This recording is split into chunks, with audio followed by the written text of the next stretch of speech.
ராமும் ஷியாமும் உற்ற நண்பர்கள். ஒரு நாள் ஷியாம் அழுது கொண்டே சொன்னான், நண்பா, என் குடும்பத்திற்கு பெரிய ஆபத்து வந்துவிட்டது. எனக்கு பணம் அவசரமாக தேவை. ஷியாமின் நிலை கண்டு ராம் மனம் வருந்தினான். உடனே தன் உழைப்பின் 100 தங்க நாணயங்களை ஷியாமுக்குக் கொடுத்தான். ஷியாம் ஒரு வாரத்தில் பணத்தை திருப்பித் தருவதாக உறுதியளித்தான். ஆனால் வாரங்கள் மாதங்களாயின. ராம் கோபமாக ஷியாம் வீட்டிற்குப் போனபோது ஷியாம் அவனை அடையாளம் தெரியவில்லை என்றான். என்ன பணம், என்ன கடன் என்றான்.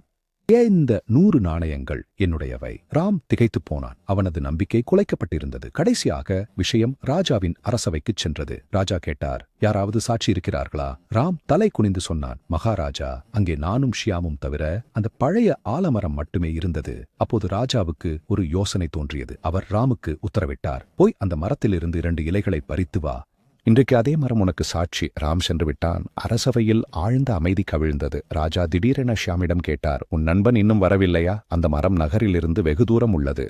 ஷியாம் யோசிக்காமல் பெரும் அகங்காரத்துடன் சட்டென்று சொல்லிவிட்டான், ஆம் மகாராஜா, அந்த மரம் இங்கிருந்து மிகத் தூரத்தில் உள்ளது. ராம் வர இன்னும் நிறைய நேரமாகும். அப்போது ராஜாவின் குரல் கர்ஜித்தது, மாட்டினாய், நீ அங்கே பணம் எடுக்கவில்லை என்றால் அந்த மரம் எங்கே இருக்கிறது என்று உனக்கு எப்படித் தெரியும்? பொய் அம்பலமானது. ஷியாம் தன் திருட்டுக்கும் பொய்க்கும் ராமனுக்கு 4 மடங்கு பணம் செலுத்த வேண்டியிருந்தது.